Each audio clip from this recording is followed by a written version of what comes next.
Hello, listeners. This is Lee Price. This is Will Ford from Football 365. And you're listening smartly to At the Bridge Pod, a Chelsea FC podcast, although I would describe it as the Chelsea FC podcast. Magical from Eden Hazard. Kai Havertz in the Champions League final. Ivanovic! In the middle, it's just behind him. But it's tapped in by Higgins here. Matic with the ball driver. Matic takes the net off. Hat-trick hero. Cole Palmer wins an epic, sensational game. It's time for another episode of At the Bridge Pod, your number one Chelsea FC podcast. Coming up on this episode, I'm starting to think it might be a real competition.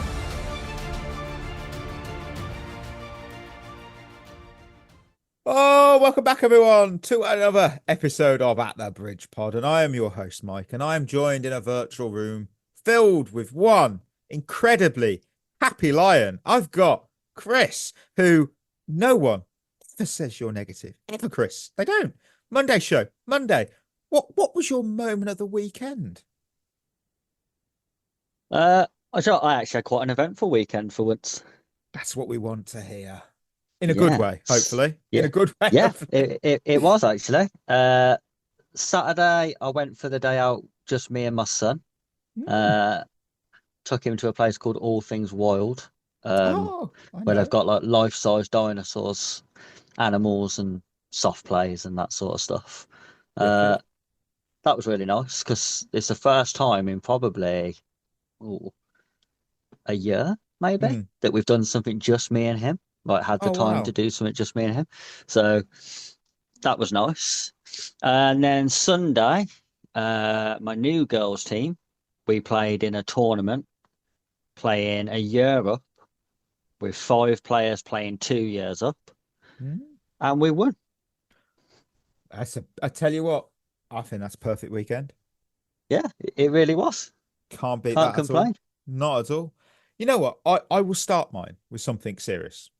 Genuine serious one, because it was the news that Liverpool will honour Diogo Jota's contract in full by paying it out in full to the family, and I felt that was pretty damn awesome. It's wholesome, and you know what, I have a lot of love and respect for Liverpool for doing that, because they don't have to do that, and yet they've chosen to. And when they go, you never walk alone, we're a family, they've proven that, and I've huge respect and love for that.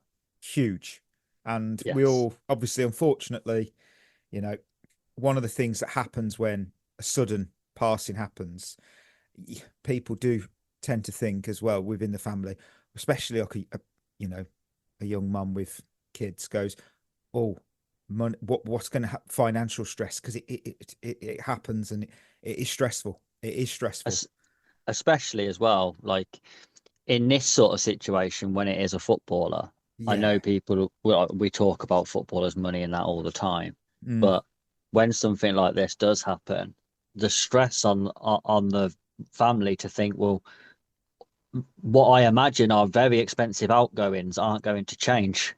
Yeah, so that's the thing.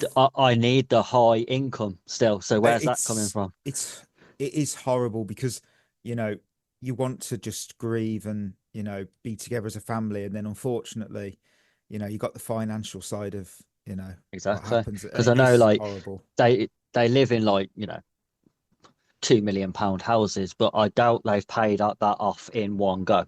I imagine that they're still paying that, on a mortgage. So, you can't imagine what the stress is like. So fair play to Liverpool for doing that. And, it's only the right thing to do, isn't it? In that 100%. Situation, you'd hope all clubs would be the same.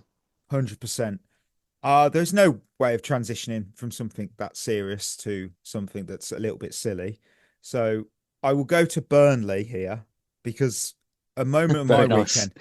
Well, I'm trying my best here, but Burnley. Oh, the announcement video for Kyle Walker, miles ahead of any other club when it comes to social media announcements. And if you haven't seen it, just go see it. Some people have dissed it. I love it. It's Lionel Richie and Kyle Walker. It's a special combination. Shame that Kyle has all the charisma of a wet paper towel in it, but they It's just watch it. It's brilliant. It is absolutely brilliant. They have done some brilliant announcement videos in the past. Do you remember David that true Fafana and they did the ET one? I was like, what the hell? Oh, and you know what? I have an update from our friends over in Argentina because, as you know, Kimberley were on the road against GMO Brown. Sadly, our boys couldn't make it 3 wins in a row because they lost 1-0. But Kimberley, I think they're 5th place at the moment. It's no to panic, listeners, because 1 game left in how they structure their league. They've pretty much secured a spot in the playoff system that is over there. So, hey, look, positive thoughts. And on positive thoughts, I'm sure there's no negative comments this time, but Shevva shoutouts. Let's check out the Spotify comments, which I haven't actually looked. I never pre-read them. I never do. And I really should. I've got KP. That's 12 wins in 14. I remember Chris saying after the Newcastle loss that we were going to lose all 6. Oh, you replied? I replied to that. You are proper on it. You are with these comments. Like, boom, boom. Oh, man. It's always like football's unpredictable. Yeah, that's fair play, Chris. Corey, Apple Music users that don't understand a joke is basically standard. As always, cheers. Love the pod, never change. Legend. Good. I love that. Annie, thanks, host and co. Recently moved to Australia and your podcast has kept me updated with Chelsea under the boring Maresca. Just want to know why you all support Chelsea's majority of you sound northern. Oh, that's offensive to us. Midlands. You can't be northern. Oh, no, I don't think anyone. I'm like Worcestershire area. In fairness, though, we are more northern than southern. We are more northern than Stamford Bridge's location. Yeah. Oh man, I've said mine numerous times, but you know what? I'll make everyone happy. Literally, it was because I was at a car boot sale. There was a really cool shirt I bought for a couple of pounds from car boot sale, and it was a Chelsea 3rd kit, I think it was. I've got it somewhere. I don't know where it is. Nice. It definitely won't fit me because it's like a child's medium as I was a child, but it's somewhere. Chris, what was yours? Well, I first sort of fell in love with Chelsea with Claudio Ranieri, to be honest. And then I had the opportunity to train at Chelsea's academy for a while, and you just sort of become part of the club. So after that, I just supported them. Did not know that. Fucking hell, that's awesome. Well, every day's a school day, innit? That is awesome. Tank, here's after Pedro's debut. Wow. He looked so lively, especially considering he was 3 days removed from the beach. He has to start, and Delap will be a good sub. He does everything. Lovely tribute to Jota. These moments are what makes you guys the number 1 pod. Jackson does, but with a better first touch and decision making in the final third. Oh, appreciate that. You know, we did our best to because we're not a Liverpool pod, but of course it obviously impacted the entire football world, and yeah, it's only right that we do. James has misspelt shut and put shit up Ollie. I really hope you don't. Bloody hell. I love Oasis. I got tickets for the Wembley gig. First time I've actually been angry at one of your views. Well, you're going to shit up him. I kind of think that you should go for a walk and calm down because that's, you don't want me doing that. Jerry, another great pod, gents. Thanks again for the content. Another win for the club. Win and advance is the key. Seems like no matter the competition, the games seem eerily the same. Do you think Estevao will start right away in the Premier League? I've watched a lot of his games and think he's a tremendous talent. This may be optimistic, but I think he can get close to 20 goal contributions in the Premier League next season. Woo, that's a lot. I wouldn't go that far. Maybe. Then again, would we have said Cole Palmer would get the 20 goal plus in his first season? No. You never know. Things are strange. Yeah, I think with Estevao, if he is the sort of generational talent that he looks like, and that the very limited evidence would suggest he could be, I don't think his age should come into it at all. As I've said on this pod numerous times, if you're good enough, you're old enough. It doesn't matter whether you're 16, 17, 18 or 27. Makes no difference. If you're good enough, you're old enough. And I think with Estevao, if he comes into when he comes into the club, if he plays a couple of games and he looks half as good as he's looked for Palmeiras, I think he should start. I don't see why we'd be keeping him back just because he's young. I don't give a shit about that. If you're good enough, play him. Yeah, agreed. AK Warrior, funny how you could take out Joao Pedro's name and replace it with Jackson. It describes him almost to a T. What? And what? Take out Joao Pedro's name? Yeah, I get what he's saying there. What he's saying is everything that you say that Joao Pedro's good at is the same stuff Jackson's good at. Right. Why are we stockpiling strikers with discipline issues? Big up the pod, best Chelsea pod. Oh, thanks. Oh, well, yeah, okay. I see where you're coming from. I see. And Ethan, another excellent episode, boys. Was on the way to work this morning, but had to drop my son off at school, which is about 20 minutes from our house. On the way, he listened to the pod with me. Ever since, he's always talking about Chelsea and the angry one. Chris, I'm guessing. Also, just wanted to swing a quick question by. If you could sign any player, unlimited choice, but only one, who would it be and why? Cheers, boys, and up the Chelsea. Oh, I'm guessing it has to be today, not like ever. Yeah. Kaka. No, so ever. Any Ever. player Now. in the world today, so doesn't have to be realistic. Any player. Oh man. Oh, I don't know. You know, actually, yes, I do know. Eberiche Eze. Because he's fun to watch. He's fun to watch. Okay. Wow, Do you know what? I thought you were going to judge me bad then. I think I'd go Harry Kane. Okay. Yeah, you know what? I can't argue with one of the best goal scorers of this current England generation, can I? No, and do you know what? I think Kane suits a possession-based system rather than a counter-attacking one, and that's what we are. He can beat a low block. That's true. If you look at the amount of balls we put in the box, Kane scores a lot of goals for us. That's true. That is true. Thank you, as always, for your reviews, thoughts, and everything else, listeners. If you want to read out yours read out on the show, just head over to Spotify, drop a comment on the episode, and we'll make sure to shout you out on the next episode. So with that, we're going to hit some news. Alrighty then. On Saturday, we had the official confirmation that Jamie Gittens is a bloody Chelsea player. He signed on a 45-year deal with the option of a 46th. He becomes the all-time. That's not true. This is true, though. He becomes the all-time most expensive uncapped English player, which that's an accolade I doubt he gives a shit about, if I'm honest. Something to tell his grandkids. He won't, because no one cares about that stat. But some outlets were pushing it. It's a fee of 48.5 million plus potential for a further 3.5 million in add-ons, which Sky Sports will combine as one fee. 7-year deal. Honestly, I put the question, how do we feel now it's official? I've seen him in the kit photoshopped so many times. I'm just like, cool. Cool. Yeah, you're not sure whether it's a real one or just another photoshopped one. I was just like, point.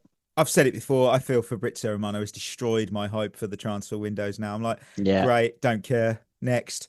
He's going to be a great addition, and I'm sure he'll be an absolute important piece going forward.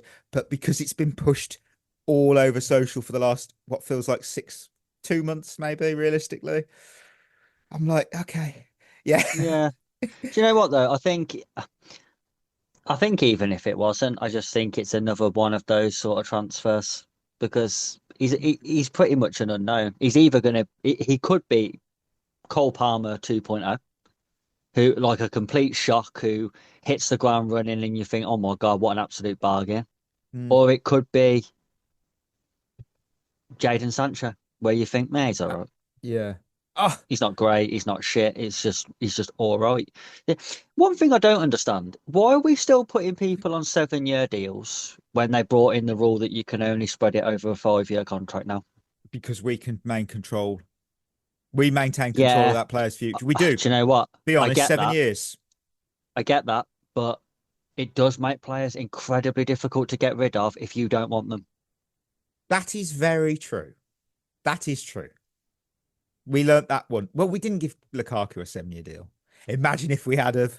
Oh my word, we'd have been screwed. Yeah. Exactly. Yeah. Well, we'll give you. Especially if Serie A teams came in, they go, 7 years. We will give you a loan with an option to buy and a £2 million loan fee, and you will take it. It's like, yeah, yes, sir. You know what? We will move.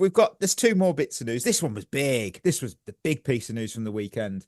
And that was that my man, Noni Madueke, had agreed personal terms with Arsenal on a 5-year deal. The 2 clubs are yet to discuss a fee, and as far as of today, they still are yet to discuss a fee. We want north of 50 million for the forward. That escalated quickly a bit. For me, He gone. It's over. I mean, look, I love him. I think he's brilliant. But look, the rumours of a move to Arsenal were circling. They were circling, weren't they? And post-match against Palmeiras, I think that told me everything. Maresca, he lit the signal flare. He did, way before this news even broke. And I'll quote him. He said, "Noni has been very important for us during this season. Today, again, he has been important. But my message to the players and to the club is that I just want players that are happy to be with us." Now, that last sentence is what I will focus on here, because it wasn't needed. And I know he then went on to say, this isn't aimed at Madueke. This is aimed at everybody in the club. Yeah. Look, he didn't need to say it, and yet he did. For me, it wasn't subtle. It wasn't an accident that he just said Madueke's name. It was kind of aimed straight at Madueke like a heat-seeking missile. If the manager has to say that, something's gone on. Something's gone on behind the scenes. And now we all know it's public knowledge that he has agreed these terms. And that, for me, that was the moment the tables turned. You can't be in football half committed to something. You're either 100% or you're gone. And if your heart isn't all the way here, it's already left the building. For me, I am sad because I really rate this guy. But the main goal now is to get a very good transfer fee and move on to his replacement. Yeah. I don't know what to add there. Well, I do. It's odd. It's odd to be selling to someone who we're trying to catch. Yes. I've said numerous times that I think Madueke is an average Premier League winger, as I think all of our wingers are. So it's not like we're selling someone who I think is outstanding. I do think he could improve at Arsenal in a more stable environment. Maybe with less pressure on him as well, because no one's ever really going to be looking at him as the main man there. It's always going to be looking at Saka and Rice and Odegaard, those sort of players. So the pressure's off in a way. So I don't think he goes there and instantly makes them better, but what he does go there and make their squad better. Their backup options haven't been great. As you've seen when Saka's got injured, they've struggled. Madueke is a better backup to Saka than anything they've got now. So we would have strengthened them in that way. Yeah. And I do think also we've weakened ourselves, because for all of the criticisms of Madueke, and there are a lot of negatives around him, there has been large periods where he's been our best winger. And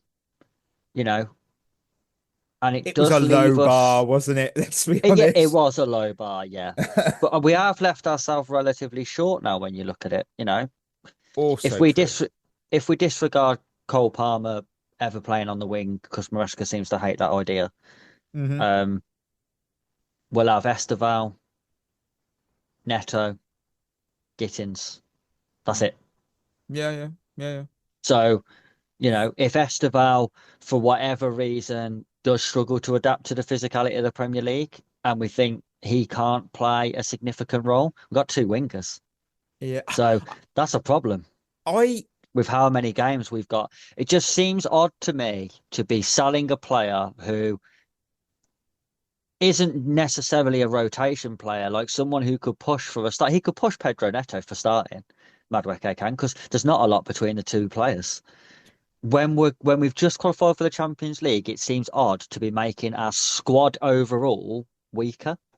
I think one thing that's flown under the radar here, especially in this conversation, is discipline. Because we all remember the penalty incident under Pochettino. That raised eyebrows. It hasn't stopped there. I feel we forget. Last season, he was dropped not once, twice by Maresca due to what was described as attitude concerns, mostly stemming from training sessions. The club obviously never gave full details publicly, which they have every right not to. But that's a clear red flag that something's not right there. And there is also the financial side. Arsenal will have likely offered him double, maybe even triple his current 50,000 a week salary. Isn't Havertz on something stupid like over 300 grand or something? It's something ludicrous I've seen. Yeah. And look, that kind of leap in pay is bound to turn heads, and it has. It would, of course. you'd be naive to go, no, you wouldn't. Of course it would. Someone drops. If you, listener, you're sat there. If a rival firm comes to you and goes, so what do you earn a year? Let's just say you're on, I don't know, 28,000 a year. And they go, we'll offer you double that. There's not for a second do you go, oh, look, you would. Of course you would. And look, there is a talented footballer in Madueke. I rate him. I genuinely do. He's got flair. He's got the ball carrying. The potential is there. But I also fully understand why Maresca and the club would be happy to cash in at the reported fee. And with the discipline, look, hard work beats talent when talent doesn't work hard. I think the relationship between Madueke and Maresca just fell apart. Yeah. There was the rumours that Madueke didn't enjoy the training sessions, and then Maresca obviously had a problem with Madueke at some point as well for whatever reason he had behind it. I'm sure he had one that he's seen as reasonable, which is fair enough. And then because it is weird still that the one thing you can say about Madueke is he's a footballer who wants to play. Because you could see he did get noticeably frustrated when he wasn't starting games. So it is odd to leave a team where he's got a relatively good chance of starting games, who are playing in the Champions League, to go to a team where he doesn't start. He will always be back up to Saka. If Saka's fit, he'll play. So Madueke will either have to play on the left or not play. Those will be his choices. Right. So it does seem odd to throw it in and go to somewhere where most likely he's going to spend most of the time on the bench. It's a very weird situation. I understand where we're coming from, but I think if we get 50 million, what would we have made profit on him? About 15 million, probably. I think we paid about 35, didn't we? Yeah, I think it was roughly around that. Amortized though. Come on, profit. Yeah, ridiculous. Profit. It's not a massive incentive. It's not like he's doubled his value and we're getting 70. We'll see. We wait and see, don't we? Yeah, I don't know. It's weird, and I do think he will be a miss to our squad overall next season if he's not here. Well, now we move on to something less reliable than pulling out. Romeo Lavia's fitness. It's back on the table again. He's not going to be in the Chelsea squad tomorrow because Enzo Maresca has said Lavia is training individually, but not yet with the team for their sessions after he had a slight. We don't even know if it was an injury or knock. We don't know. But again, before the Palmeiras game. So it's just like, and it's back again. How are we here again? Oh my word. Do you know what I'd be trying to do now if I was the board? Console myself. I'd be trying to get Lavia a loan to a less physically demanding league. I said this as well weeks ago. Serie A, the Bundesliga. Hoping that he goes there, has a really good loan spell to up his value and then I'd sell him. Yeah, I said it before. When pulling out's more reliable, that's worrying. Like he's just never fit. He's never fit. And if he can't cope, if his body can't cope with the demands of the Premier League now when he's about 20, 21 or whatever he is, what's he going to be like when he's 25? He'll never kick a ball. He will easily go down. He has the potential now, unfortunately. And I'm not enjoying this. He's incredible to play. He's incredible to watch. I want him in? I want him to be fully fit like Reece James. Romeo Lavia could go down as a player like Jack Wilshere, who were they good? Yes. Could they be world class? Oh, 100%. Were they ever? No, because injuries just knocked it from him, took it from him. Yeah, I agree. It sucks. If let's say we loaned him to, I don't know, AC Milan. They love loaning players. Half their squad's loaned. Let's say we loaned him to AC Milan and he went over there and he had an unbelievably good season. Like, I'm talking Serie A team of the season good. I'd still sell him. Wow. Because it's one of those players where it doesn't matter how good you are. If you can't play in the league that we're in, it doesn't matter. Like, you can be as good as you want in Germany, Spain, Italy. You can be as good as you want there. How good are you here? And if, unfortunately, it's muscular injuries he keeps getting. Those aren't going to go away. Like, they don't just suddenly disappear. Players who are prone to muscle injuries will always be prone to muscle injuries. So I think we just need to try and get his value up as high as possible and sell him on. And it's really sad. And I would really hope that he would go somewhere else abroad and really have a good career where it's less physically demanding. What's depressing? It won't be at Chelsea. I just can't see it. What's depressing is he's been at us since the 23-24 season, which that feels wild to say. That feels ages ago, doesn't it? I can't believe he's been here. He's obviously entering his third season. He has missed, this breaks my heart, 68 games for us. Oh my God. This is his injury record. So 10 games out ankle, 5 due to fitness, 28 hamstring, 4 hamstring, 7 hamstring, 8 hamstring, 5 thigh problems, and now 1 so far muscle strain. That is depressing. Like, that guy, think of the player as well. He must be there going, "Oh, look at me! I've played 4 games in the Club World Cup. Look at me! I'm showing up here. Wow! I'm out again." Oh, yeah. And it's really sad. It is, because there was a player we had on our books who was not quite the same level, but he was incredible. It's a Hakim Ziyech. People mock him, but he was very good. And then he'd get injured, and then he'd have to build himself back up, and then suddenly he'd be hitting form, and you're like, "Oh, he's back and he's injured again." Oh, that must suck. Well, we've had it happen to Michael Essien, haven't we? Oh, yeah. I mean, look how good Michael Essien was, and then injuries after injury after injury, and he just was never the same player. And it happens. And eventually, though, you have to just cut these players loose, because it doesn't matter how good he is, and he is unbelievable. Every time he's played for us, he has been top class. Yes, but that doesn't matter if he only plays 5 games a season. Best ability is always availability. Exactly. And it's time to head to winners and losers, because we headed to Lincoln Financial Field again. Yes, the home of the Philadelphia Eagles, to take on Palmeiras. In Philadelphia, Chelsea reached the Club World Cup semi-finals. Malo Gusto's 83rd minute cross-turn pinball machine ended up in the Palmeiras net after bouncing off one of their defenders and then the goalkeeper. It doesn't matter, they all count. Before that, Cole Palmer just doing usual Cole Palmer things. He slipped through defenders like a man late for brunch, dropped a left foot finish so smooth it could have been poured over ice. But the spotlight quickly shifted to Estevao Willian, Chelsea's future star, who decided to play the role of temporary villain. His goal, bar, post, in. It was like an art house director shouting "cut" after a perfect scene. Chelsea had a pre-match hiccup when Reece James pulled up injured in the warm-up, because of course he did. Joao Pedro made his £60 million debut and looked like he was playing 5-a-side at the park.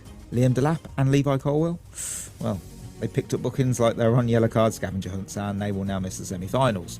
Oh, and if you blinked, you might have missed that nearly 66,000 fans showed up. Probably because ticket prices dropped to the same price as some top-quality topsoil.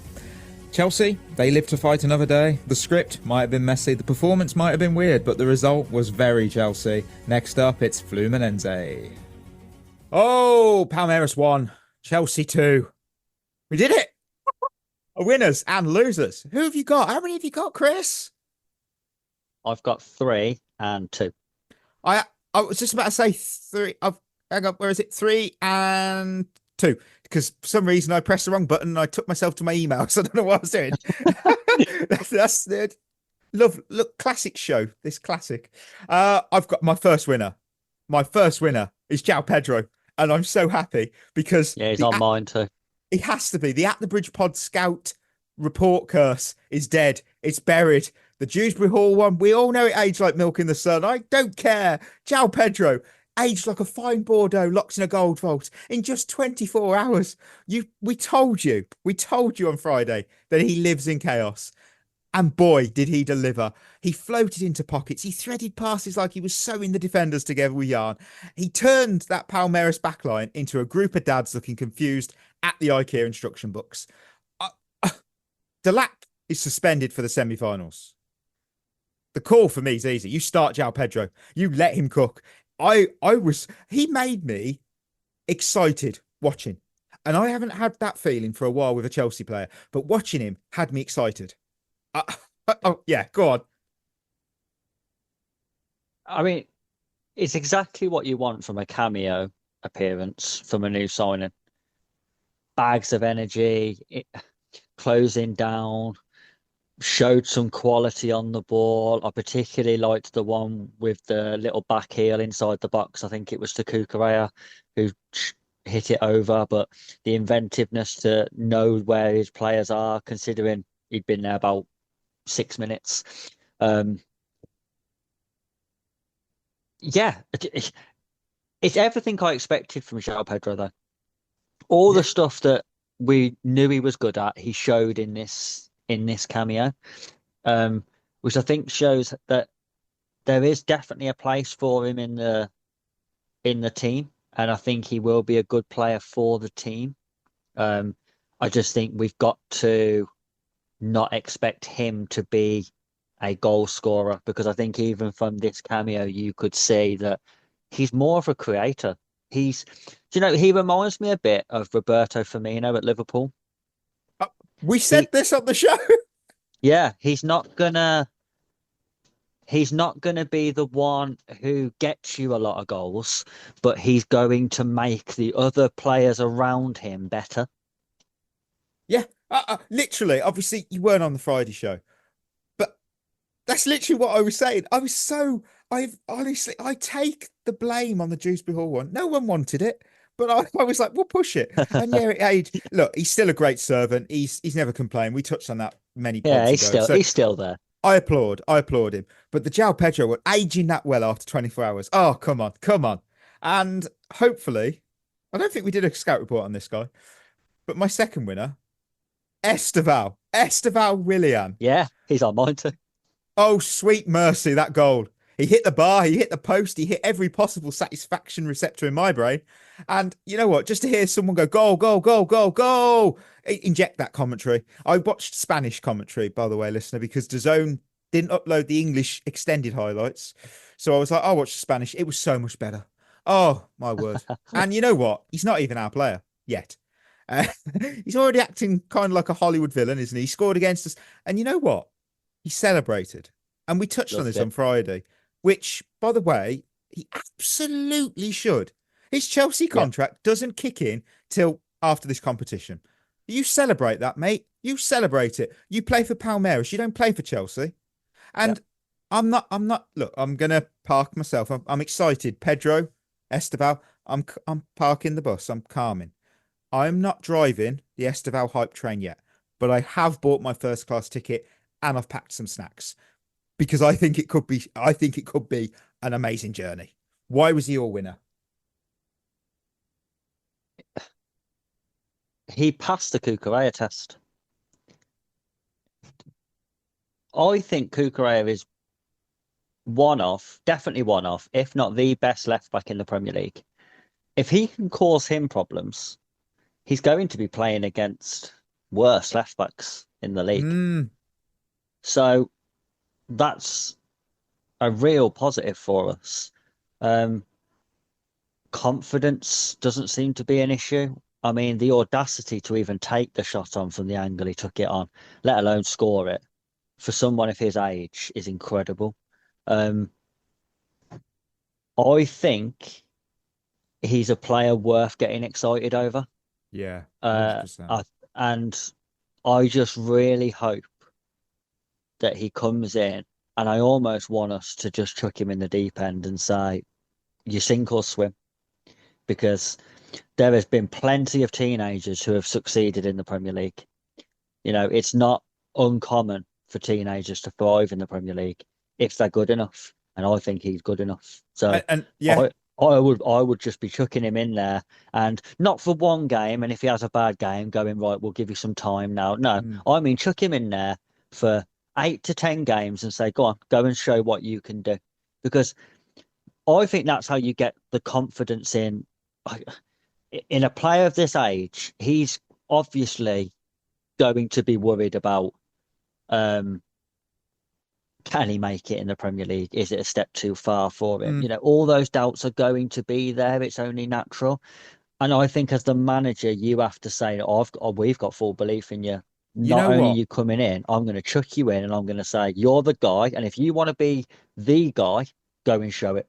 I will pull up a clip that was released today about a journalist asking a question. So I'll play it. When you were at Brighton and Watford before that, it was sort of, lower down the league, different expectations. Chelsea have just had a very good season. Next season in the Champions League, do you feel ready for that step up? When I left Watford, I was in the Championship. I went to Brighton.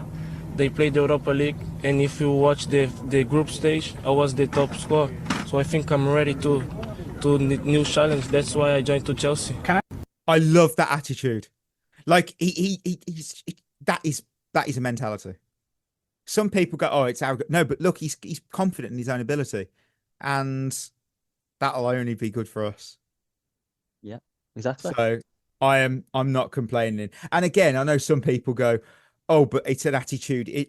He's not being cocky. There's a massive difference between arrogance and confidence. He's confident, not arrogant. Now that could change. Yeah. He could say something which is quite arrogant. I go, "Ooh," but right now, confidence. I always think, no, the best players in the world are arrogant. You're probably right. You have to be. You have to be. To be that good, you have to be arrogant. There's no two ways about. I mean, people talk about, Ronaldo's like the poster boy of an arrogant footballer, isn't he? Yeah. And people then talk about, well, Messi isn't arrogant. I bet he is. Maybe not publicly, but I can absolutely guarantee Messi will have an ego. You can't be that good and not have an ego. No, agreed. Fully agreed. Fully agreed. My final winner, maybe not the same as yours. I hope if we get 3 for 3, we are just kings. We're kings. I've got Chelsea. No, that's not mine. Get in. No Caicedo, no Lavia, no Reece James. Still beat one of South America's finest in 90 minutes.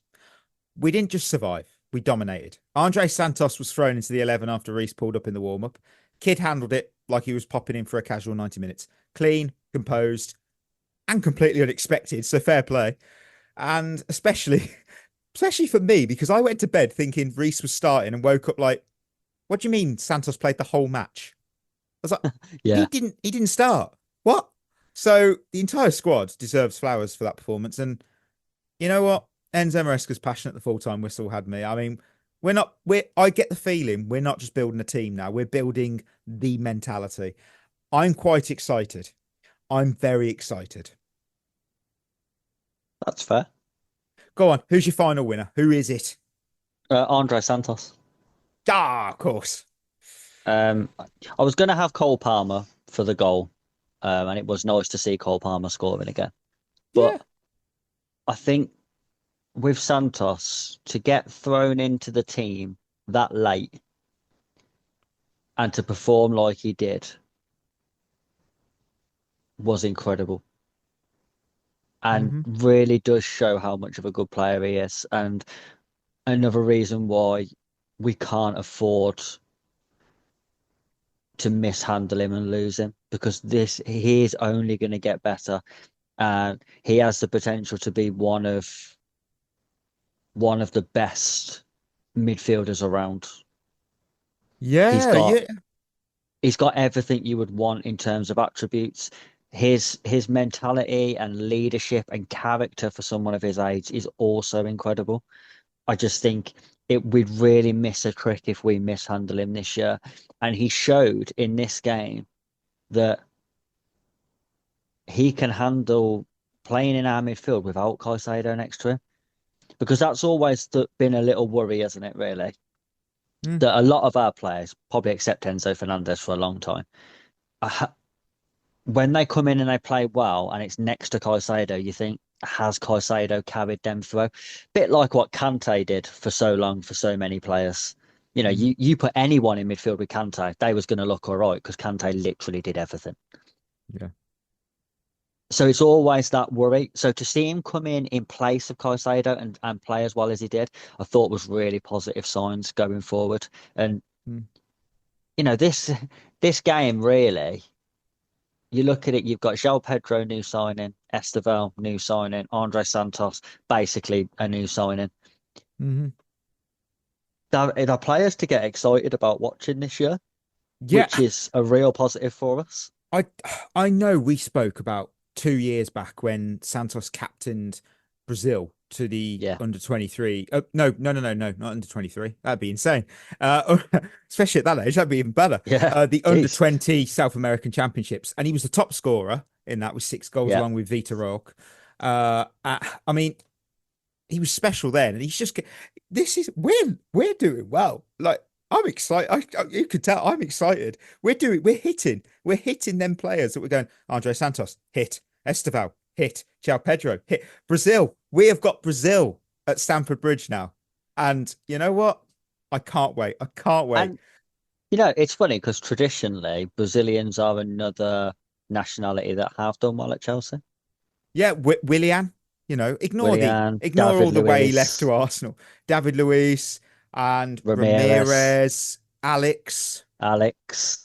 Who else did we? We had loads of Brazilian players. Giuliano Belletti. Yeah, Belletti. Even he wasn't bad, was he? Oh my word, yes. Right, of course, as with winners, there's always losers. Technically, I've got 3 because the one is a duo. You know the duo, don't you, Chris? You know who I'm about to pair up. Probably the same one as me. It's going to be Reece James and Romeo Lavia because I didn't want to do this, and I mean this. I had to. I didn't want to. Reece pulled up in the warm-up. Apparently he's fine, so that's good. Always good. Lavia didn't feature at all. Both sort of find themselves in familiar territory again. Of course, Reece is well, so that's good. So more so Lavia in familiar territory. The treatment room, they're back there, Look, both of them are top-class talents. At this point, they've got the injury records of a stunt double in an action film, haven't they? To me, I've touched on it in the news, but I'll touch on it now. Both players at times remind me of a Jeep. They look great. They're powerful on paper, but they break down every other drive. It's not sustainable. I'm hoping that it's true. Reece James just was like, I'm not too sure, boss. Okay, we'll pull you out. I'm not going to say Belen. That's unfair. I saw somebody on Twitter had posted a conspiracy theory saying that it was actually a movement for Reece to say I'm not playing midfield. Where did that? What? We need to stop that. Come on, we can't have football conspiracy. Sure. Reece James turned to the manager and decided that game of all games, he's going, I'm not playing in midfield. Sure. Okay. Yeah. Go on. One of those is your loser, I'm guessing. No, actually, that's not the duo I was talking about. Wow. I am interested now. Go on. Mine is Delap and Colwell for getting yellow cards. Okay. And you know what you get with now Delap, missing the semi-final. Yeah, but you do know what you get with Delap. That's the thing. You this is what you get. You know he can be like that. Well, ain't goals at the minute. So what did he get booked for? Was it dissent? Because I couldn't find it in the highlights. Oh, yeah, okay. I think it was dissent. Again, it's stupid yellow cards too. Yeah, especially when you know you're one away from a suspension. Who? By the way, I'm not encouraging the Club World Cup to keep going on every 2 years, but the next time they do this, they need to scrap this 2 bookings rule. What a stupid rule. It's ridiculous, isn't it? Again, I'm not telling FIFA what to do because I was against this tournament because of overworking the players and too many games. But you want this competition to be the pinnacle of club football. You want to eclipse the Champions League. Okay, that's the aim. Cool. Why are you putting in a stupid rule where the best players, if they get 2 yellow cards for the whole tournament, they're out? Who's it? What are you doing? You're just literally you're neutering your product then. Surely it resets after a certain point. Yeah, it's absolutely stupid. It's absolutely stupid. Reset it after the group stage and then do the first 2 knockout rounds, then it resets again. Because in any competition, I have never agreed with a player missing a final because of accumulation of yellow cards. I think that's ridiculous. I think that should only apply if you get a red card in the semis. End of. Exactly.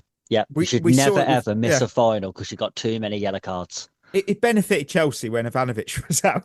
I gutted for him. I'm not laughing at you, by the way, Branislav, if you're listening. But it benefited us that you didn't play in a way because we were really good when we had that makeshift back line. But the point is, he should have played because it's stupid that he couldn't because of a yellow card accumulation. So exactly. My final loser is it's me from the past. Because I went into this competition. I didn't give a shit. We all knew. I was like, don't care how we do. I didn't care if we got bounced in the group stage or if we made the final. Now Chelsea are in the semi-finals. I kind of want to win it. No, I want us to win it. Not kind of. I really do. I mean, we're already the only team in England remaining. That's a win. I'm loving that. And can you just imagine how this squad of players would feel after lifting this trophy? You know, the platform that would put them on. I mean, we all go back to the League Cup under Mourinho. That lit the fire for that Mourinho dynasty, so to speak, under him. Do not forget that we have a fair few South American players in this squad who we all know South American players and teams treat the Club World Cup as the trophy. The trophy. So Joao Pedro, Enzo, Caicedo, Santos, all will want to win this trophy. They will all want that honour on their Wikipedia. And I say, again, people go, easy route to the final. I don't care. We're in the semis. You can only play what's in front of you. Exactly. We're in the semis. It's not one-off games. Not our fault. It's not our fault Inter and Man City got knocked out. Correct. One-off games. I said it before. If we get to that final, Chelsea in a one-off game, anyone can win it. I say we go all out and we do this. We have to. If we take on PSG and Real Madrid in the final and we lose, so be it. But let's make sure we're in that final to at least give us a chance at lifting this trophy. Yeah. Who are your remaining losers? I've only got one. I'm going to precursor it with a statement that I'm pretty sure comment sections will just ignore this first bit. This is nitpicking because I actually think he's doing a good job at the moment. Oh, no. But I have Enzo Maresca. Oh, dear. And I have him for two reasons. One from this game specifically and one sort of overall over the last few games. Okay. So from this game specifically, I've got he was going to start Reece James in midfield again. Okay. You know, just because Reece James got injured, don't forget that he was going to overlook Asugo and Santos, and he was going to put Reece James in midfield again when we know categorically that doesn't work. Yes. So if anything, he got a little bit lucky that James got injured in a way. Yeah. But like I said, nitpicking. And we don't seem to be able to play well for a full 90 minutes. The first half of this game, we were so good, completely dominant. But second half, we fell off a cliff until they scored, and then it almost woke us back up again. And then we gained some control over the game back again, and obviously went on to win it, and probably deservedly so in the end. We keep having this habit of either being really shit in the first half and then getting so much better in the second half. That was pretty much the story of the back end of the season. Play really shit and then play really well. And we kept saying, why not just start well? Yeah. And then at this tournament, we've done it a few times where we've actually been really good in the first half and then second half been awful. So I think he's got to find a way to carry it on for at least 75 minutes of a game where we are on top. And I think at the moment, that's a problem that he's not solving. It's one half or the other. It's not a full game. But like I said, I do think at the moment, he's doing a good job. The team is winning. We are playing slightly better. Yes. I haven't got any major complaints at the moment. I'm just saying, I'm nitpicking and saying that there are still some problems there. The Reece James in midfield experiment, someone needs to slap him in the face if he suggests that again. Listeners screaming that, Chris, you should... Go for a walk. You can go for a swim. Yeah. But we'll move to the emojis. I look, you know where I'm going. I'm going for the Brazil flag because that game was all about Estevao and Joao Pedro for me. Absolutely. Nice. I'm going to go with the trophy emoji because it doesn't seem to matter what's going on at our club. We just have a knack of winning something. Yeah. Right, Whiskered Warrior. What were the picks? I went with Delap. That was terrible. The Wheel went with Nkunku. That weren't as bad, but it was bad. Ollie went with Palmer. So Ollie literally takes a Ollie 3-2 wins. lead. He does. Ollie walks away with that one.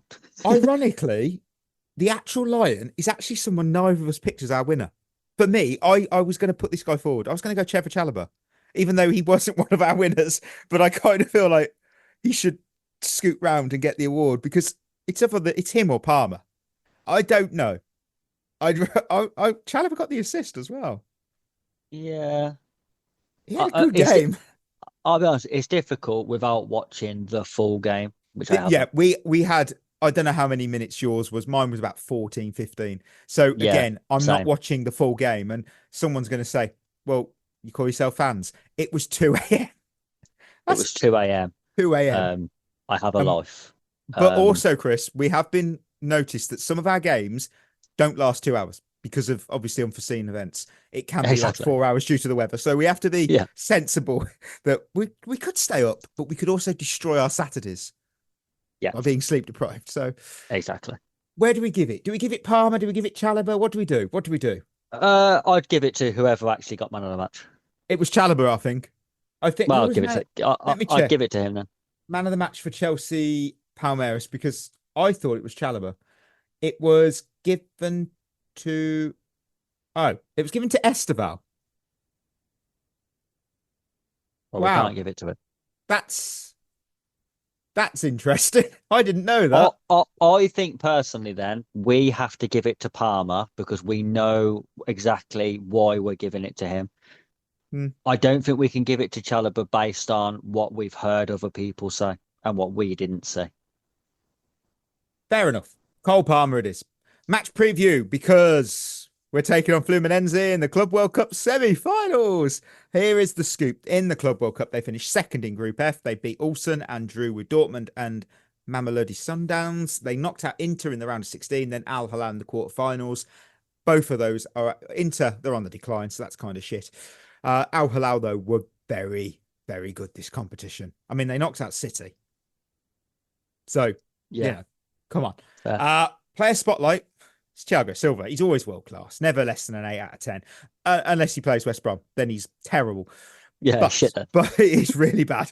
But for me, one player who has been one of the best of this tournament was John Arias on that right-hand side. I think you've got to keep him quiet, Cucurella. You have to.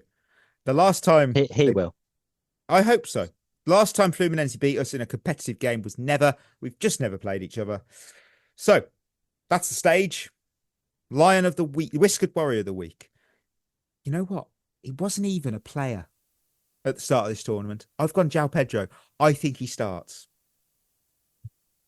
Do you know what? I think if he starts, I do think that spells the end for Jackson. Maybe. Who knows? I don't know. I'm going to go with... Wheel.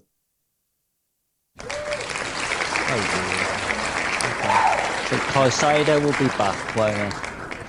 So... Yes. You would imagine that means Santos isn't going to play. Probably not. Unless he plays next to Caicedo and Enzo plays slightly further forward. Well, considering you've picked Santos for both shows that you have been on when we've done the previews, so you really back our man. I really like him. That's why, mate. I can't talk. I've picked Liam Delap 4 times in a row, and I would have picked him again this time if he wasn't suspended. I'm going to go with Enzo Fernandez. Nice. I like that. The Wheel decided to say, Mike, you know that scout report you did last year? It's going to age well now. Dewsbury Hall. All right. Okay, Will. Fair enough. Okay. Will loves Dewsbury Hall. Super sub. Right. So we end our match preview as we always do now with Blue versus Who. 3 questions about the upcoming opponent. Just see if you can go 3 for this. Always multiple choice. Who? Doesn't make it easier. I feel this might. Who is the oldest player currently in the Fluminense squad? Is it Thiago Silva, Fabio, Ganzo, or German Cano? Even be more impressed if you give me the ages. There can't be anyone older than Thiago Silva. He's 40, isn't he? He is 40. I've got to go Thiago Silva because I can't imagine there'd be Well, anyone older than 40. German, I'll go Ganzo, 35. German Cano, 37. Thiago Silva is 40. Fabio, their goalkeeper, is 44. Wow. He's See, 44. I might have gone with him if I knew he was a goalkeeper. I will never forget watching that final of the Copa Libertadores and seeing Felipe Melo in that team and going, he must be old. And then I saw Fabio in goal and they went, he's not the oldest player on the pitch. And I'm like, he has to be. It's Felipe Melo. And they're like, Fabio in goal is, I'm like, well, he's how old? Mad. Wow. Right. Which of these former Blues, funnily enough, all bar one has been mentioned on today's show, also played for Fluminense? Was it Giuliano Belletti, Alex, Willian, or Oscar?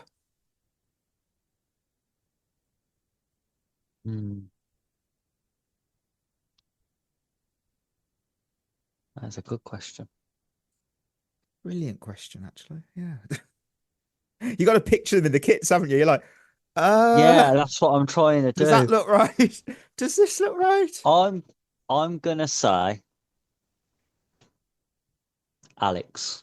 Oh, it's Giuliano Belletti. I was torn between them two. I knew it wasn't Oscar and Willian. So, yeah. Oh, well, you take a punt. And that's what happens on multiple choice. He left Chelsea to join Fluminense. He played there for a season and then left. That was it. He retired. What a player. What a player. Really, what a player. Finally, which of the following was not a front of shirt sponsor for Fluminense? Was it Coca-Cola, Universal, Orlando Resort, Panasonic, or Hyundai? Front of shirt sponsors here. One of these did not ever I feel like I've seen one of their shirts with Coca-Cola on it, but my brain could be making that up. Okay. So I'm going to rule out Coca-Cola. Okay. Hyundai. What was the other one? Universal Orlando Resort. Yeah, and Panasonic.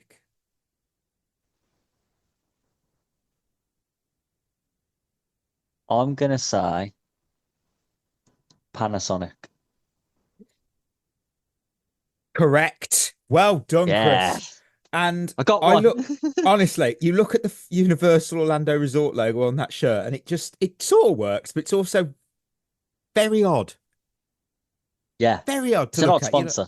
It's an odd sponsor. It's like, okay, right. Bit like the Mr. Q sponsor on Watford shirt that spoiled a quite nice shirt. Oh my actually. God, that's awful, isn't it? Jesus Christ. Last year's. I love how Watford spoke to the club, spoke to the sponsor and was like, we feel like you should stick to this logo because it would look good in the kit. And they went, no, we're sticking with the new logo. And then they called them out on Twitter. I was like, oh my word. I love the fact that they've also released the shirt to fans without the sponsor. Yeah.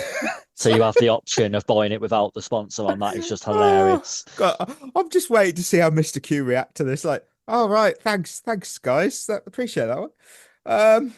Bloody hell. Right, so let's go some questions. You know what? I really like this one. We've got Shivral Rouse Patel. If Chelsea sell Noni Madueke, who's your ideal right winger signing? Also, you guys are my favourite pod. Well, thank you. Who are you going with, Chris? I'm not sure. We'd need someone on the right wing. Yeah, you read my mind. We have Estevao. We have Pedro. Estevao and Pedro Neto. Yeah. Whoever comes in to replace Madueke, need someone on the left. Well, yeah, that's true. But Madueke, whoever replaces him, needs to be a realistic signing because you're basically going to be the backup. Now that rules out Ethan Nwaneri, who people are going for. He wants to start, not sit. And fair play, I get it. He's young, I get it. And he's coming from one club to where he's not starting to another club where he won't start. It makes no sense, that move. I did float the idea of completing the PSV to Chelsea pipeline again. We did it with Madueke. Go for Joao Bakayoko. I don't know whether that name would scare too many Chelsea fans though. So, but he does fit the profile. He's young. He has pedigree.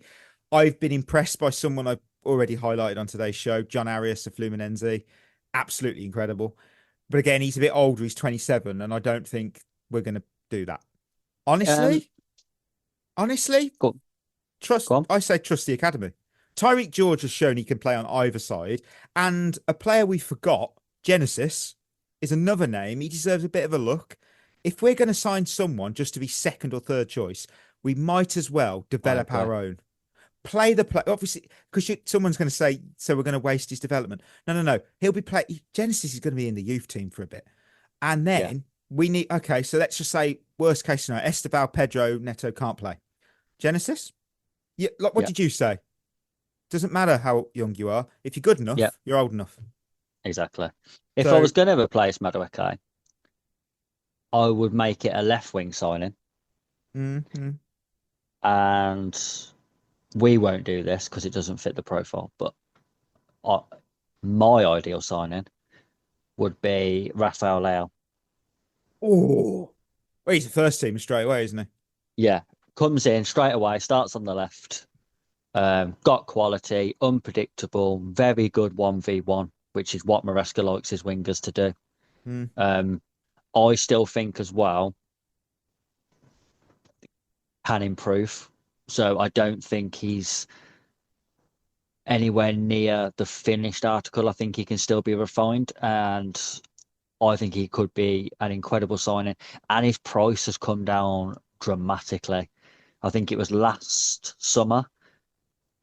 It was like 100 million euros, 120 million euros AC Milan wanted. It's now down to like 65 million euros. Like, that's a bargain, I think, if you could get him for that. Yeah, I agree with that. I'll split it up with a non-football player question. And my philosophy is the current Chelsea away kit our best Nike kit to date. I'm a little boring. I liked the original 17-18 shirt when we had, it was just all blue. I like that. I think our best kit will always be, in my opinion, from Nike, will be the 1920 fourth kit we used for the FA Cup. I think that is just flawless. I'm still trying to get it. I'm still trying to. I don't care if it's a replica from, other sources. I just want that shirt, and I can't get it anywhere. It's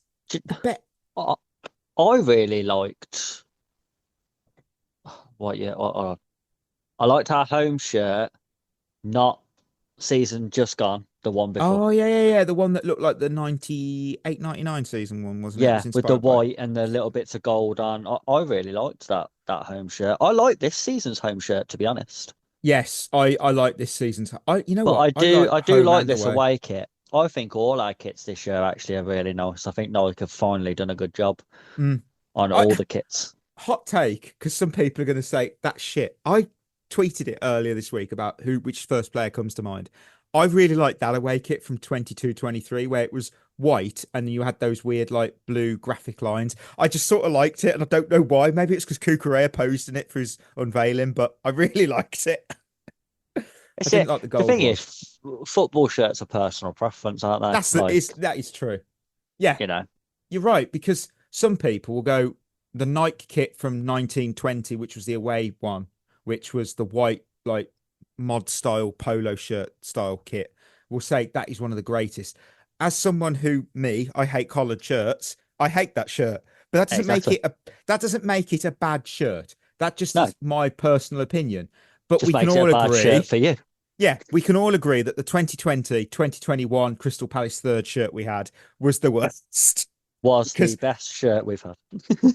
That will become one of those kits that will become rare and be one of those like the orange and grey shirt from the 90s that Chelsea had. That's now iconic because it's bad. And finally, you know what? I will run with. There's a Madueke question. I'll do two. Do a quick Madueke one actually. So, where is it? It's here. Julian, theoretically speaking, is selling Madueke inconsistent with the plan? I would almost say no, because we did say that everyone has a price. Unless you're Parma, you don't have a price. No, I wouldn't say so because it was a player we've picked up relatively cheap, has done some service for the club, and then we've sold him for profit. Yeah. So I'd say that is the model. That's what we're going for. Pick them up cheap and sell them for higher. And I'll finish the questions with Vic, who went, "Do you think we keep playing Nkunku to raise his stock so it's easy to sell him this summer?" Yes, yes, I do agree. Well, I can't see him staying. It is weird, though, isn't it? That is true. It is a strange situation because we all know Nkunku has a habit of getting injured in pre-season. So the more we play him, the more chances he's going to get injured and not be able to sell him at all. No. I don't know. The NHS it's really don't weird buy players. Because surely with the signings we've made, he can't stay now because he just will never play. So I don't know. I do think it's a weird one. I do think it's a really weird situation. I don't know why. It's almost like we haven't made our mind up. Do you know what? It's either that or Maresca just hasn't been told whether he's staying or going. So he's just using him because he's there. Yeah, you're right. You're right. We'll do a quick 20 footballer 20 questions. Very quick. You're on your own, so you've got 20 questions yourself. Yes or no? I mean, you say quick. Let's see how quick I can work it out first. Right, go on. Okay. Right. Are they still playing? Yes, they are. Yes, they are. Right, so active. That makes it a lot harder. So thanks for that. It's a lot of players still active, but yes. more retired. Have they played for Chelsea?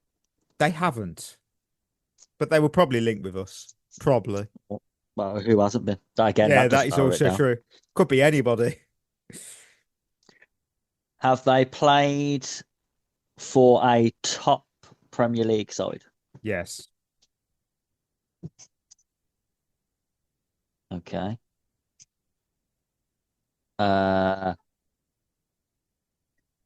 Have they played for another top European team? Also, yes.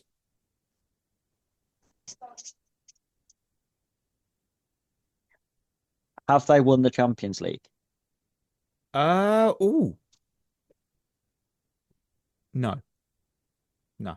Had to check then. Gives it a clue, that does, doesn't it? But I was like, oh, did they?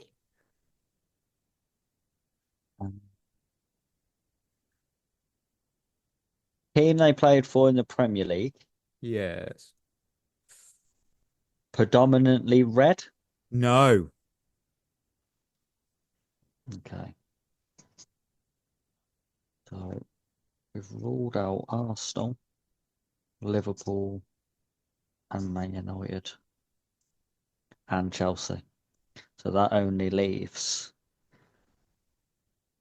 Man City, Spurs, I suppose.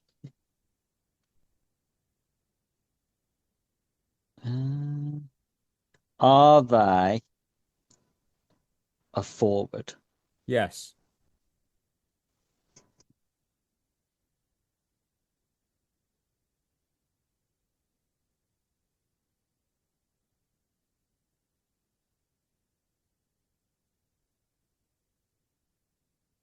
Have they, or do they currently play in the same league as their nationality? I can tell you they definitely do not play in the same country as their nationality.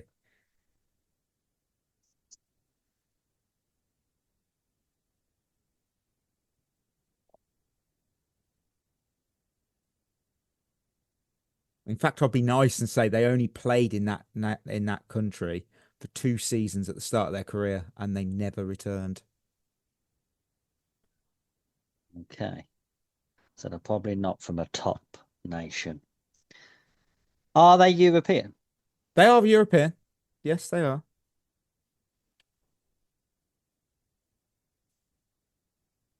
Who is this player?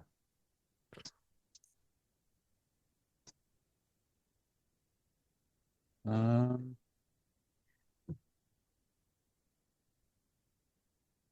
did they play for Manchester City? They did indeed play for Manchester City. Everyone at home is quickly scribbling down thoughts here. Like, okay, so they played for a top European team other than City. Yeah, I see. I don't feel like I've unlocked anything positive. Like, you know what I mean? Like, I haven't found that one clue that should lead me there yet. They're an active player who used to play for City. Active player, used to play for City and have since gone to another top European team. Oh, yeah. You could argue that 3, maybe 4, maybe. Wow. Maybe. Are they, I'm taking a shot in the dark here, are they Portuguese? They aren't. They're definitely not Portuguese. That's a waste of a question. Getting close.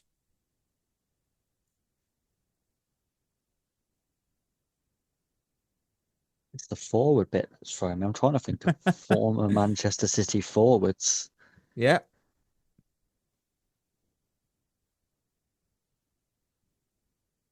Oh, no, I am struggling here. There's no point asking about national team honours because they're from a lower nation, so they're not going to have won anything for their national team. I can tell you they have never won an international trophy with their nation. Which, unfortunately, when you know the player, you'll go, yeah, that makes sense.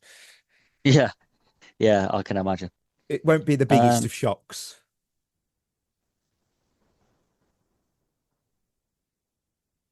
Was Man City the only Premier League team they played for? That is true, yes.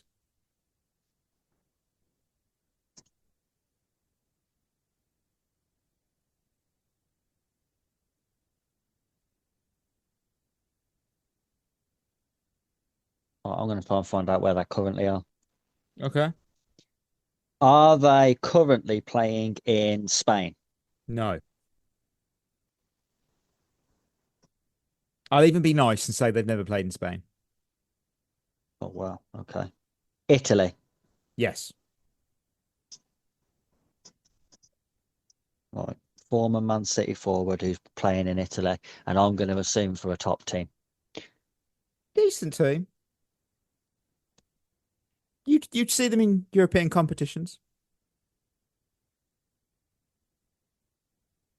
Okay. The Italian team they're currently at predominantly play in blue? No. Definitely not. So no Inter. No Atalanta. Not Lazio. Which leaves us with AC, Juve, Roma.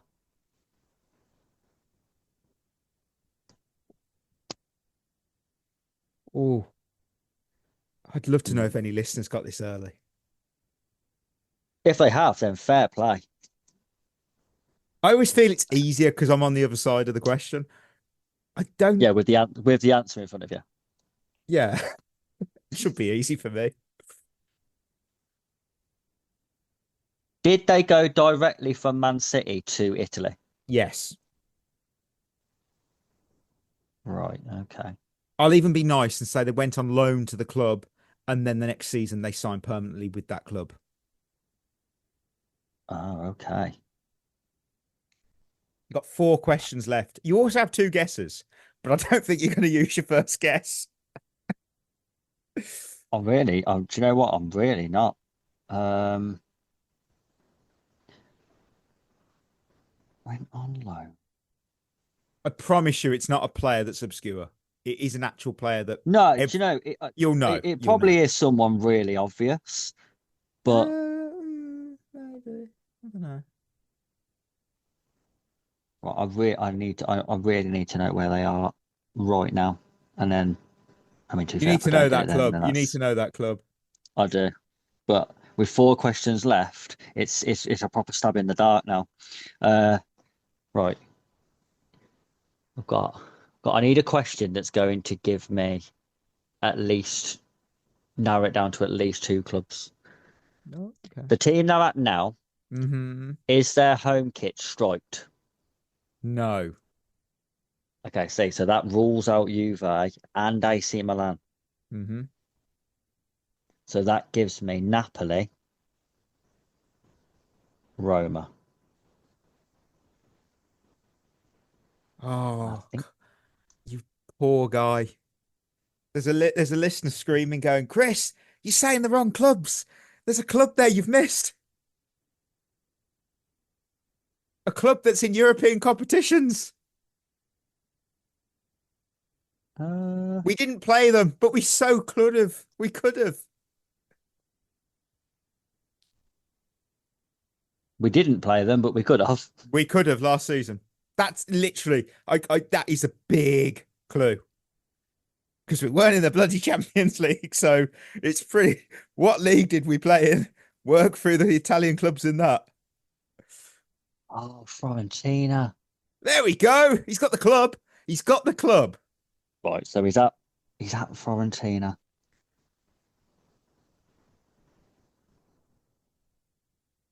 Not the only Italian team he played for, though. No, but he's there now, and that's all I really need to know. In a way. Narrowed it down to a forward, didn't I? You did. You've got a forward, former Man City player. Played in the Serie A. Plays at Fiorentina. I know there'll be people who will have already got this. 3 clues left. Questions, even.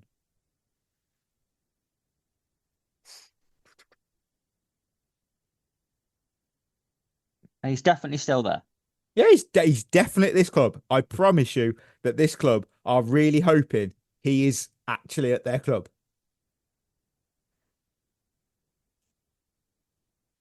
You know when your mind just goes blank? Are you trying to imagine him in the kit? I'm trying to imagine anyone in the kit at this point, to be honest with you. I promise you, and this will give a great clue, you won't be able to imagine him in this kit. There is no photos of him playing for this team in this kit. I feel that's like insanely obvious why he wouldn't have played a game in this kit.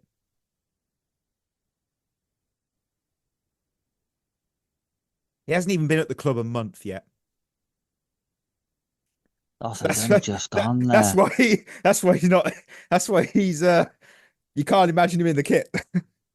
Yeah, that it will be a reason then, won't it? Yeah.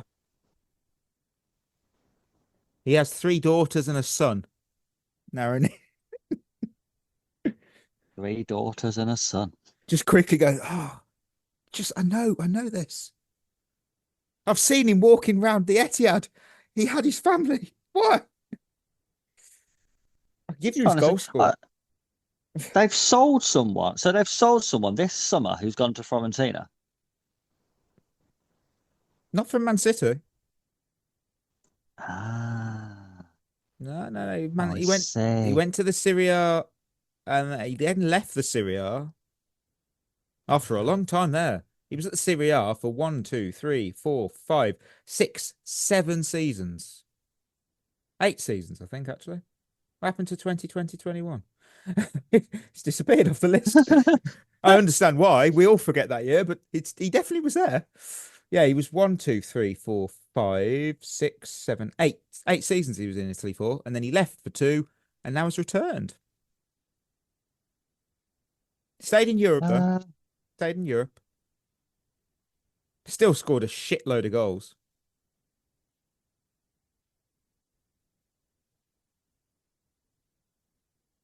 He's a good player as well. Oh, do I give you a clue with 3 left? Oh, I'm going to say it. He's been managed by Mourinho. At this point, he went.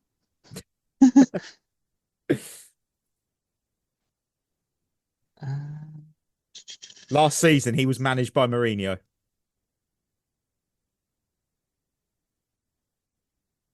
Last season, he was managed by Mourinho. Yes. Oh, he's got it. I've got it. And that is Fucking why idiot. he will never win an international trophy. Yes, because he's from Bosnia and Herzegovina. He is indeed. Because who is this? Edin Dzeko. Edin Dzeko. He's 39. He's like Thiago Silva levels now. He's going to Brazil after. He's going to Brazil. I remember seeing that story as well, that he'd gone to Fiorentina, and I thought at the time, that's a strange move. That's a big step up.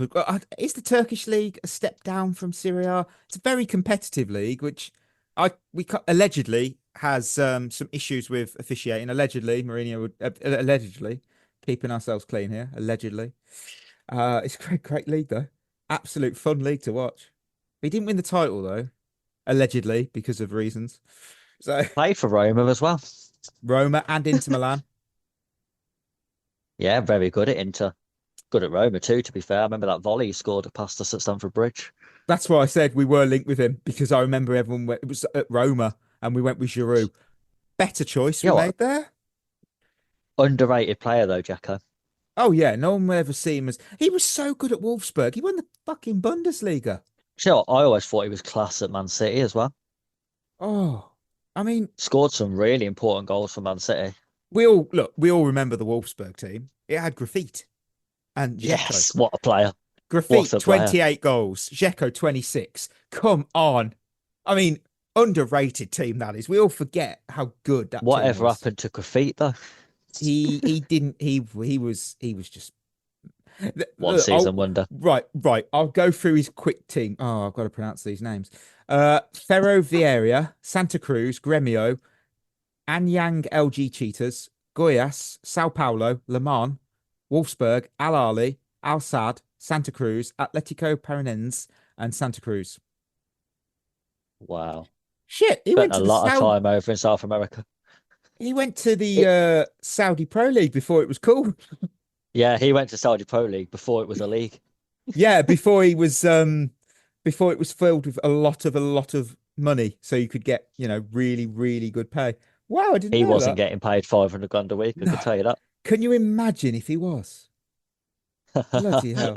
And I've just found. Oh no, it's a different team. Just looking. That's cool. Oh, there we go, listeners. We're at the end of another episode. Thank you as always for tuning in. Whether I don't know how you listen to the pod. Maybe if you need something to do and listen to the show. Thank you as always, of course. Don't forget we're partnered with Head in the Game, a mental health charity using football to support wellbeing in the community. Check them out, headinthegame.co.uk. We will be back. I think we're going to be back Thursday. I think probably we'll be back Thursday because the game's tomorrow night. So it's 8:00, so I can watch it. Yes. So winners and losers from Fluminense is coming up later on in the week. So until next time, that'll be us signing off. You've been listening to At The Bridge Pod, a Chelsea FC podcast. Follow us on Twitter and Instagram by searching for At The Bridge Pod. And if you're listening on Apple or Spotify, leaving us a review is always appreciated.